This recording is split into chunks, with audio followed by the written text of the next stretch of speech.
Assalamualaikum warahmatullahi wabarakatuh. Tonton Fahriza Nora Official. Subscribe, like, share, and comment. Assalamualaikum warahmatullahi wabarakatuh. Bismillahirrahmanirrahim. Assalamualaikum warahmatullahi wabarakatuh. Sekali lagi, kurang semangat menjawab salam. Assalamualaikum warahmatullahi wabarakatuh. Karena kata Rasulullah, memberi salam sunnat, menjawab salam wajib. Alhamdulillahi rabbil alamin. Alhamdulillahilladzi ahyana ba'dama amatana wa ilaihin nusyur. Asyhadu an la ilaha illallah wahdahu la syarikalah wa asyhadu anna Muhammadan abduhu wa rasuluh. Allahumma shalli ala sayyidina Muhammad wa ala alihi wa sahbihi ajma'in. Alhamdulillah, patut kita bersyukur kepada Allah Subhanahu wa taala. Dengan izin Allah, pada subuh pagi hari ini kita masih diberikan kesempatan, kesehatan, terutama kesempatan iman, kesempatan Islam, sehingga kita bisa berhadir dalam rangka melaksanakan satu perintah Allah, yaitu melaksanakan sholat subuh secara berjamaah. Yaitu hari ini kebetulan kegiatan gerakan pemuda subuh yang ke-329. Ustaz Roji ya. Alhamdulillah, kalau GSM hari ini gerakan ke-379. Ada perbedaan, tapi hikmahnya bukan itu. Yang penting kita istiqomah dalam melaksanakan ibadah kepada Allah Subhanahu wa taala. Alhamdulillah, bersyukur sekali lagi kita kepada Allah. Allah masih membangunkan kita dari mematikan kita sejenak ataupun kita tidur. Mudah-mudahan seperti ini kita berkumpul di rumah Allah pada subuh hari ini, Allah akan mengumpulkan kita dalam surganya Allah di hari kemudian kelak. Amin ya rabbal alamin. Kemudian juga kita selaku umat Rasulullah sallallahu alaihi wasallam selalu kita berselawat kepada beliau dengan mengucapkan Allahumma shalli ala sayyidina wa nabiina wa habibina wa syafi'ina wa dhukhrina wa maulana Muhammad. Insyaallah dengan rajin kita berselawat, kita akan mendapatkan syafaah di hari kemudian kelak. Penghormatan kami ataupun yang kami muliakan yang pertama sekali kepada Imam Syekh Masjid Baitul Huda, Gampung Kutablang, Kota Luk Semawe, beserta seluruh pengurus masjid. Kemudian yang terhormat Komandan Kodim 0103 Aceh Utara yang sudah berhadir di tengah-tengah kita, dan kepada seluruh prajurit Kodim 0103 Aceh Utara yang tergabung dalam gerakan subuh masjid ataupun GSM. Kemudian yang kami hormati Suling, yaitu subuh keliling dari BSI, kemudian jamaah GPS, jamaah SMS, kemudian jamaah tetap Masjid Baitul Huda, kemudian kepada abangda kami Abu Bangka yang selalu hadir di tengah-tengah kita. Mudah-mudahan kegiatan seperti ini semakin hari semakin bertambah, bukan semakin berkurang. Alhamdulillah, Rabbi syrah li sadri wa yassirli amri wahlul 'uqdatam min lisani yafqahu qawli. Allah berfirman dalam Al-Qur'an surat Al-Baqarah ayat 34, wa iz qulna lil malaikati isjudu li adama fasajadu illa iblis aba wastakbara wa kana minal kafirin. Sadaqallahul azim. Kaum muslimin dan muslimat sidang salat subuh yang dimuliakan Allah Subhanahu wa taala. Alhamdulillah, pada subuh hari ini kami diamanahkan ataupun dipercayakan untuk berdiri di hadapan bapak-bapak dan ibu-ibu sekalian. Agak berat tadi disampaikan dai, seharusnya nggak usah disampaikan dai. Pasti op saja udah cukup. Dai ini agak berat berdiri depan nih. Tapi tidak masalah, yang penting kita saling menyampaikan untuk kebaikan kita semua. Sampaikanlah satu ayat kata Rasulullah untuk kebaikan umat. Kaum muslimin sidang salat subuh yang dimuliakan Allah Subhanahu wa taala. Kebetulan pada saat sekarang ini kita memasuki bulan Muharram, yaitu tepatnya tadi 10 Muharram kalau tadi, yang mungkin sama-sama kita sudah melaksanakan salah satu sunnah Rasulullah, yaitu melaksanakan ibadah puasa, yaitu puasa Asyura. Yang mudah-mudahan yang bagi yang melaksanakan, alhamdulillah diterima amal ibadahnya. Bagi yang belum, mudah-mudahan kalau kita diberikan umur panjang oleh Allah, kita akan melaksanakan di tahun yang akan datang. Karena puasa Asyura ini sebenarnya dilaksanakan yaitu oleh umat Islam dan juga dilaksanakan oleh kaum Yahudi. Tapi biar tidak ada kesamaan, orang Islam, Rasulullah menetapkan yaitu melaksanakan puasa sebelum Asyura, yaitu puasa Tasu'a pada 9 Muharram ataupun sebelum 10 Muharram. Tapi tidak masalah kalau seandainya kita tidak melaksanakan puasa di 9 Muharram, kita melaksanakan di 10 Muharram, itu tidak masalah. Dan sunnah berarti berpahala kita kerjakan, tidak berdosa kita tinggalkan. Mudah-mudahan tahun-tahun akan datang, karena Rasulullah berpesan kepada kita, puasa yang terbaik setelah puasa Ramadan yaitu puasa bulan Allah, yaitu puasa bulan Muharram, yaitu puasa di hari Asyura. Asyar artinya dalam bahasa Arab yaitu ke-10. Di mana juga bulan Muharram ini yaitu Rasulullah SAW diperintahkan untuk berhijrah dari Mekah ke Madinah. Itu tepatnya terjadi di tahun 622 Masehi di masa Khalifah Umar bin Khattab. Sehingga bulan Muharram ini ditetapkan yaitu bulan awal ataupun bulan pertama dalam Islam. Muharram, Safar, Rabiul Awal, Rabiul Akhir, Jumadil Awal, Jumadil Akhir, Rajab, Sya'ban, Ramadan, Syawal, Zulkaizah dan Zulhijjah. Ini kita bulan pertama yaitu bulan Muharram. Itu digagas oleh ataupun ide ataupun saran dari Ali bin Abi Thalib, sehingga dijadikanlah bulan Muharram yaitu bulan pertama dalam tahun Hijriah. Kaum muslimin sidang salat subuh yang dimuliakan Allah Subhanahu wa taala. Yang perlu kita garis bawahi, sebenarnya kami sebagai seorang prajurit yang selama ini kebetulan dipimpin oleh Pak Dandim, yang cukup bermanfaat salah satu kegiatan yaitu kegiatan subuh ini. Mungkin saya tidak akan terlalu memberi banyak nasihat, kita hanya saling tukar pikiran saja, sehingga apa-apa yang akan kita kerjakan ke depan mudah-mudahan bermanfaat buat kita semua. Salah satunya yang digagas oleh Pak Dandim, hari ini hari ke-379 kami melaksanakan sholat subuh keliling. Ini bukan pekerjaan yang mudah dan bukan pekerjaan yang gampang, yang bisa seperti membalikkan telapak tangan. Selama ini mungkin 379, masih ada juga kami kadang-kadang tertinggal. Kita hitung dari 300 berapa prajurit Kodim 0103 Aceh Utara yang mampu melaksanakan. Sama juga dengan kegiatan suling, GPS, SMS. Karena di awal-awal pelaksanaan kegiatan GSM ini banyak pihak-pihak yang meragukan akan kegiatan ini. Apakah hanya akan berjalan sebulan, 2 bulan, 3 bulan? Malah Allah memberikan petunjuk sudah setahun lebih. Pak Dandim di sini sudah hari, kalau setahun, kalau dalam tahun Hijriah yaitu 360 hari. Kalau dalam tahun Masehi 365 hari. Berarti sudah melewati setahun. Itu bukan pekerjaan yang mudah. 40 hari saja kita melaksanakan sholat subuh secara berjamaah, kata Rasulullah, akan dibukakan pintu surga dan akan ditutup pintu neraka. Apalagi setahun. Tapi tinggal keikhlasan kita dalam beribadah. Mudah-mudahan yang pertama, kalau kita laksanakan perintah ini merasa terpaksa, tapi hari berganti hari, minggu berganti minggu, bulan berganti bulan, insya Allah itu akan menjadi pelajaran buat kita. Dan ini merupakan kewajiban, kebutuhan yang harus kita laksanakan.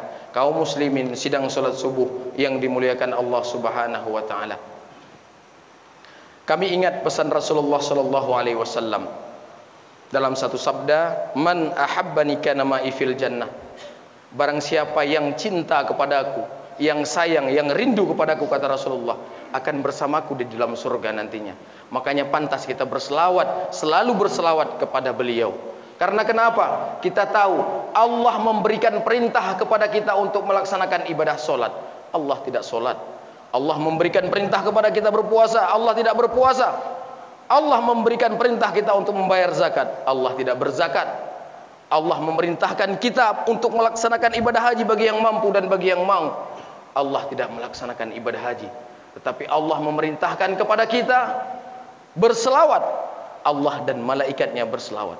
Ya ayyuhalladzina amanu innallaha wa malaikatahu yusalluna 'alan nabi ya ayyuhalladzina amanu sallu 'alaihi wa sallimu taslima.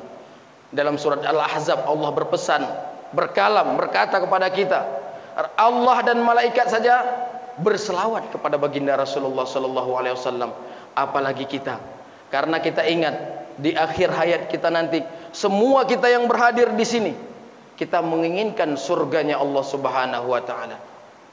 Ilahi lastu lil firdausi a'la wala aqwa 'alan naril jahimi fahabli taubatan waghfir dzunubi fa innaka ghafiruz zambil 'azimi. Kalau kita baca zikir taubat, kita akan menangis.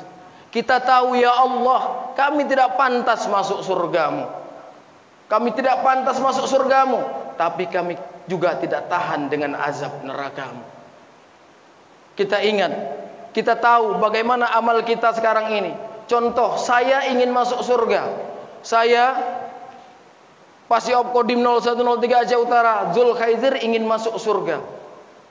Tapi saya tahu, sholat saya berapa banyak yang saya kerjakan, saya tahu. Sedekah berapa duit, berapa uang yang saya berikan, saya tahu. Kebaikan yang saya kerjakan, saya tahu berapa banyak. Dosa yang saya lakukan, saya tahu berapa banyak. Tipis rasanya harapan kita untuk masuk surga. Di bulan Muharram juga ini, Allah banyak menerima taubat. Banyak peristiwa Allah menerima taubat. Salah satunya, taubatnya Nabi Adam diterima pada 10 Muharram. Rabbana zalamna anfusana wa illam taghfir lana wa tarhamna lanakunanna minal khasirin. Nabi Adam diterima taubat pada 10 Muharram. Kita ingat sejarah. Nabi Adam hidupnya pertama di surga.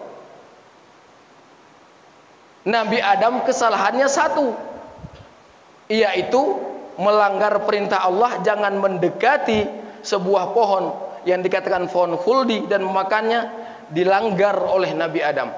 Pelanggaran Nabi Adam satu. Hidup Nabi Adam di surga. Dikeluarkan Nabi Adam dari surga. Kita banyak dosa daripada ibadah. Mengharap masuk surga, tipis harapan kita masuk surga. Tetapi saya optimis, kita optimis bisa masuk surga. Kenapa? Ada dua. Yang pertama, kita bisa masuk surga dengan rahmat Allah Subhanahu wa taala. Jangan kita berbangga, saya bangun di tengah malam, saya sholat malam, sholat tahajud, saya sering ke masjid. Jangan sampai kita berbangga, saya lebih baik daripada orang yang lain. Kita harus introspeksi diri. Karena masuk surga, yaitu dengan rahmat dan ridha Allah Subhanahu wa ta'ala. Memang perintah sesuai syariat, kita melaksanakan perintah Allah dan meninggalkan larangan Allah, insya Allah kita akan masuk surga.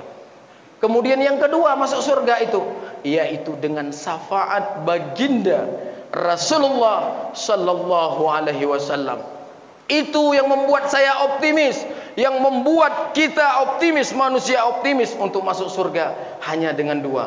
Jangan kita anggarkan, jangan kita bangga dengan ibadah kita. Tapi itu yang harus kita lakukan karena itu merupakan perintah Allah. Makanya kita harus optimis. Kita yang hadir di sini bisa masuk surga yaitu dengan dua perkara.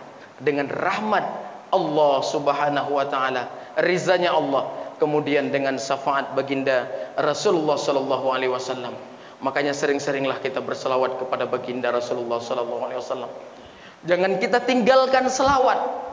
Jangan begitu kita melaksanakan ibadah, setelah kita ibadah kita cepat-cepat meninggalkan musola kita, masjid kita tinggalkan, seolah-olah kita paling sibuk, kita paling banyak pekerjaan.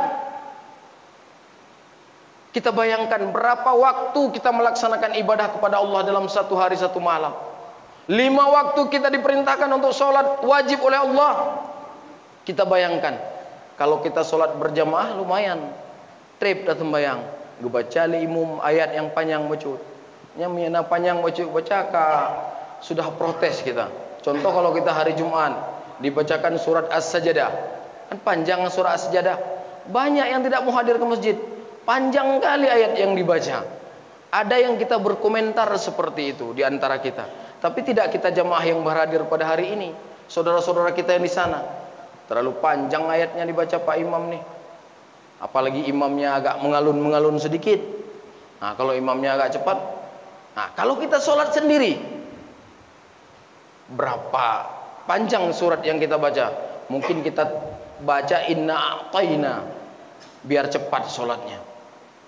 Padahal Rasulullah menganjurkan kepada kita, panjangkanlah sholatmu jika kamu sholat sendiri.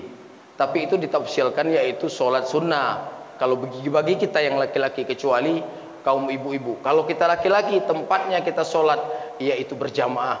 Baiknya kita di masjid. Laksanakan sholat di masjid. Apalagi ini sholat subuh. Tidak gampang melaksanakan sholat subuh. Saya yakin banyak yang tidur ketimbang yang sholat subuh. Kalau kita keliling setiap hari, kami kodim keliling setiap hari sholat subuh, masih banyak adik-adik kita, saudara-saudara kita yang di warung-warung kopi itu yang duduk, apa ini sholat apa tidak nih, masih main HP. Kalau main HP tegak lurus kayak gini, ini WA namanya. Ini main HP-nya seperti ini nih. Nah, datar dia main HP. Saya lihat rata-rata di warung kopi main HP-nya seperti ini. Nah, ini yang perlu kita salahkan sebenarnya. Yang pertama, orang tua kita, orang tua.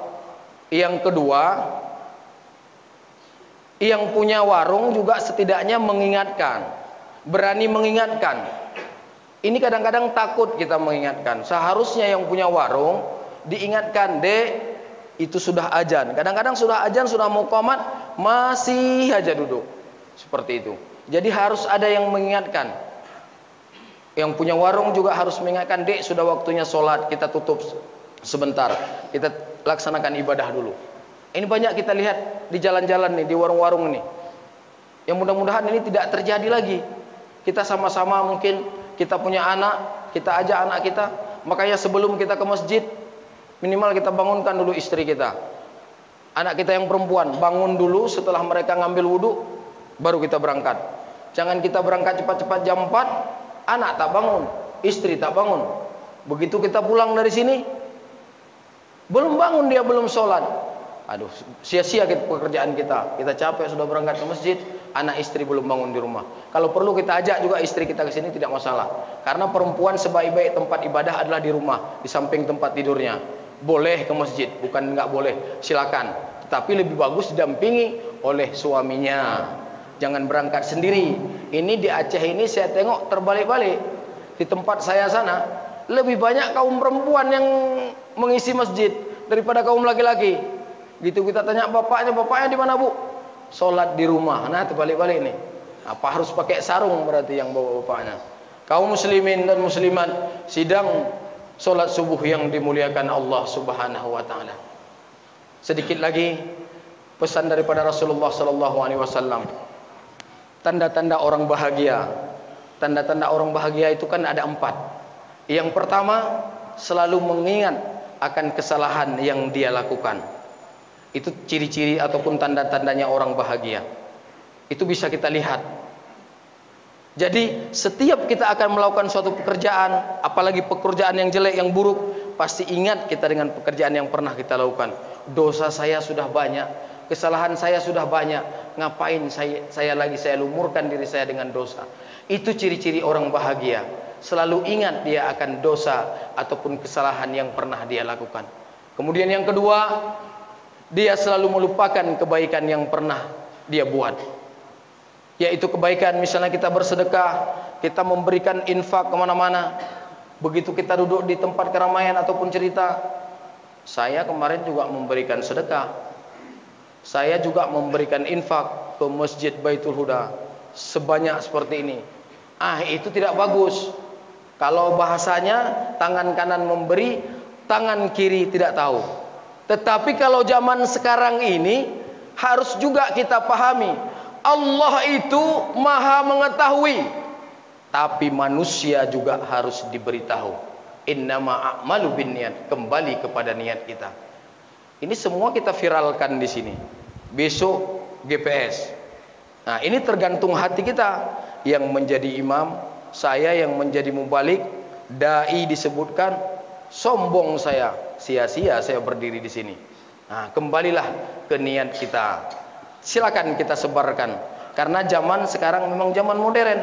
Tidak mungkin kita sembunyi-sembunyi masukkan duit di bawah ambal sedekah. Enggak zamannya lagi sekarang. kota amal jalan, masukkan kota amal. Kalau nggak mau di sini, ada kota amal yang berdiri samping-samping, masukkan. Itu lebih baik daripada masukkan kambal. Nah, itu zaman dulu. Zaman sekarang kita menyesuaikan. Yang penting intinya adalah melaksanakan ibadah. Kita tidak melanggar syariat yang diperintahkan oleh Allah dan baginda Rasulullah sallallahu alaihi wasallam. Kemudian yang ketiga, tanda-tanda orang bahagia.